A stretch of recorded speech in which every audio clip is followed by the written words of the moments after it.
Hello everyone, and welcome back to my second part of my constructicons review. And as you can see, I'm doing scavenger next. I will have a look at the backing card first, which again is a genuine 1985 backing card, and you can see again the Woolworths sticker still on there. £6.49, worth every penny.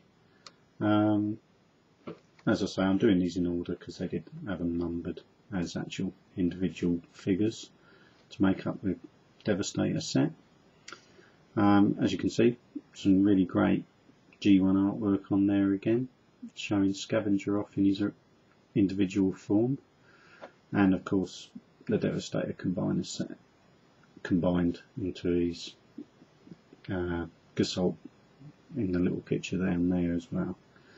As you can see, he's classed as a steam shovel, though I kind of know, I don't know, it's more what I think on site we call a 360, which is a common name for that type of digger. I'll show you the back of the card, and again you can see the combiner, individual sort of vehicles, and obviously Devastator there in the middle.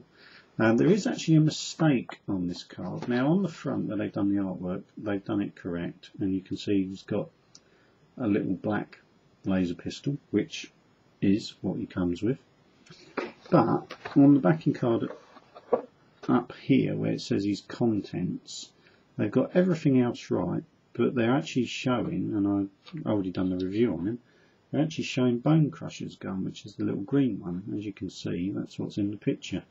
So they've actually made a little bit of a mistake there on the cards. Now I don't know whether that was ever rectified in the encore sort of like of these, though of course they weren't done on backing cards. So did they ever get round to changing those instructions on anything else? I don't know. But even on the little picture up the top here where they did some more artwork of the actual individual figure, they got his gun right. So a little bit weird, but you know, sort of little errors creeping even on packaging. Even things like up here, you'll notice where you got the picture of Scavenger. They've actually done what they sometimes do on some packaging, is reverse the photograph, because if you notice on there, his little cab section is on the right hand side of the vehicle, and in actuality it's on the left. So again, little errors, but nothing major. Now of course you get the basic instructions on how to transform and everything like that. I'll bring his tech specs up so you can, if I can hold that still enough, there you go, you can pause that and read his little mottos. And of course it was the red decoder tech specs on these. But yeah, pretty much a normal backing card for a G1. I'll stand that back there. I will also show you as I sort of go through it. Obviously you've got Scavenger in his digger mode when he was packaged. Obviously the arm was folded up so it would actually go into the packet that way round. He came with, in this other bubble up the top here, the right fist of Devastator, another one of the forearms, and I'm going to show you a little bit more detail on that in a minute. And again, he got the same screw drill missile attachment as Bone Crusher did, exactly the same on that. And of course, I'll bring it in so you can see it in detail, a little black pistol, which is again individual to Scavenger, as all of the individual guns on most of the combiners were actually specific to the figures. Obviously they're going to be quite difficult to pick up the exact ones you want if you was buying this set second hand these days. Now getting to the forearms, now I don't know if they've done this, I suppose they would have on the encore sets. Now you get the two forearms. Now this one is from Bone Crusher and this one's from Scavenger. Now where they mount as vehicle mounted missile launchers, there are a difference. Now to fit it to Devastator makes no difference which one you use, as right or left.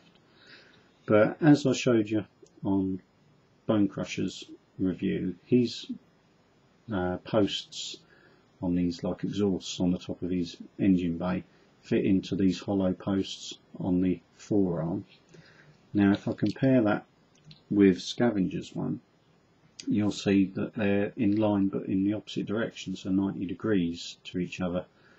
Now that's obviously to mount it to the individual figure, so if you was picking up these second hand to obviously make a set of Devastator, you need to make sure you've got the right one for the right vehicle effectively. So although they're not, as far as I can see anywhere, marked right and left, it is one thing you'll have to watch out for, but of course most people are going to have them shown for sale that way, so that's something you'd need to ask if you was getting one specific to a figure. Anyway, I thought I'd just show you that little detail. Now, as I'm saying, you've got two hollow posts again, and you've got two little, sort of almost like Lego sort of brick, sort of like, don't know what to class them as really, almost said nipples, but little posts, shall we say, and these hollow posts fit over the top like so, and of course the missile fits in there, so you get a little missile launcher come digging attachment that you can mount straight on the top of Scavenger. Now he does have the other advantage, which Bone Crusher didn't, as far as I could see, of mounting his pistol as well in vehicle mode, and you can put that in the little roof of the cab of the digger. So he's quite a well armed digger as such. And also, although it doesn't show it on the instructions, you can, of course, as it's part of the Devastator sort of side of things, you can move his jib of his bucket out of the way and fit the launcher on as you would the arm of Devastator, and of course then you could actually have it properly as a drill attachment for digging. And again, kind of like the G1 cartoons where they often were trying to dig their way into the Ark or burrow through something to cause some problems. So it's quite nice that they have that little feature you can fit into the vehicle. As I did on the Bone Crusher one, I suppose I should launch it, and as you can see, it works perfectly well even after all these years. But anyway, that's his main components done. Now I'll take his pistol out of his roof, and I'll give you a little sort of 360 of a 360, and let you have a look at the vehicle mode. Quite basic, again, you know, quite a simple sort of moulding. Quite nice on the actual jib of the bucket. It's a little bit of a shame the actual bucket doesn't sort of like hinge as well. Would have been just a nice little bit more movement, but it's pretty good. It does hinge at this metal pin at the top here, so you can move it to reach a little bit further. He's got some reasonable sort of track detailing, but nothing major. But it was quite nice as well that the fact that they used a different colour plastic inside of the cab to form the windows, so you actually got proper purple windows almost all the way around, not on the inside, but again it's more that side you're going to look at in that sense. All of the Constructicons came with original sort of metallised sort of stickers, and quite often they do come with sort of a reasonable sort of chunkiness to them, because they've got metal die-cast parts, which are usually the chromed parts, or at least silver, on these figures. So they feel quite reasonably solid. Obviously you've got to be careful with the more finer pieces like this, especially on older plastic, but other than that, they're reasonably tough little critters. Anyway, transforming him to his robot mode. First of all, you want to get the jib of his bucket out of the way, like so. And unfortunately, that is a major kibble issue on Scavenger. And you'll see that when I've finished him in robot mode. Now, to start with, we'll do his legs, which are the tracks.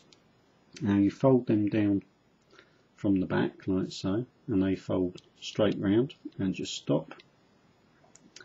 And then you turn these inner sections, you can see the sticker there, you turn those so that the sticker is facing effectively upwards, and then you turn the whole bottom piece of the track round, and as you can see, those stickered parts become his feet, like so. Now you've got to turn those before you swing it round, because it will actually sort of catch on the track part, and obviously that's sort of going to add a bit of wear and tear to your figure and possibly even break off the foot part, so it's a part worth noting to be careful of. Now for his arms, as you can see, there's his fists there. Now they're tucked in, and you have to, it's a case of fingernail jobs as usual with these old figures. You've got to tease out the arms to the side till they're clear and you can turn them. Now do the same on his left arm, and that's his arms out. And then, as with a lot of these sort of Gestalt combiners, you've got a little tiny head there, which is the black part, and that just needs flicking up. And obviously final part is fit his pistol in his hand, and that is Scavenger. Now he's he's one of the more iconic, I think, of the constructicons. Really nice figure, nice bit of chrome again, which has stayed really nicely. It's sort of tucked out of the way, so it doesn't quite suffer with chrome wear unless it's been roughly played with.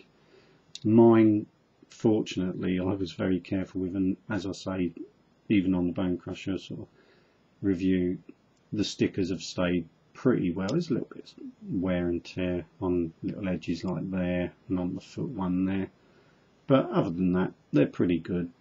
You can of course retro label ones, and obviously if you buy the Encores, they're going to be new anyway, but if you find a well looked after set of these, they are pretty good figures.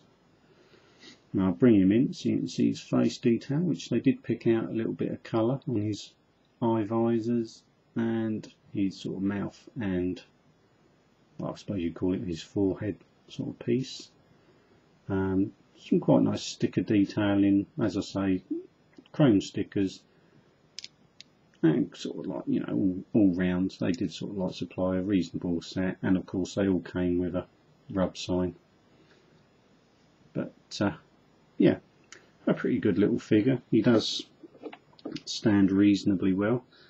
As I said, major downside with Scavenger is he's got a fair old bit of kibble sticking out of his back, which is a shame. Again, if they just had that on a swivel, you might have been able to swing it round and tuck it more upright, so it didn't appear so pronounced sticking out of his back. But it's a shame because it doesn't actually go up any further. Of course you could have it down, but then he's basically got a bucket under his backside, which again looks a bit stupid as well. So a little bit of a shame, but that's G1 all over for you. Other than that, basic movement, you've really basically only got articulation in the arms, at the shoulder. Legs, because of the transformation, move sort of like together, they're not independent, so I suppose you could sit him down so he's sitting on the floor, but again that's about it for his articulation in the legs. But again, with Gestalt combiners, you're not really buying it for this mode. It's the combined mode which is the major part why pretty much all of us collect these things. But anyway, that is Scavenger on his own as an individual, and again I'll bring a little Legends figure. I use the same one through all these reviews just to show you size comparison as well. Another noteworthy thing which I did mention on one of the other reviews in Bone Crushers is that colour plastic differences. The jib arm is made of a different plastic from the main body, so you will notice it's a lighter colour, and from memory it always was. It's not that that's colour faded through age, because as you can see the rest of the figure has not really had much issue with colour fading. So I believe, and from memory, if it serves me correctly, this was always a slightly lighter colour plastic. So if you see one like that, there's nothing necessarily wrong with that. Anyway, that's Scavenger reviewed. I hope you've enjoyed the little review and a look at another classic G1 figure, and I shall see you again for part 3, which will be Scrapper. Hope to see you again for another review. Thanks for watching.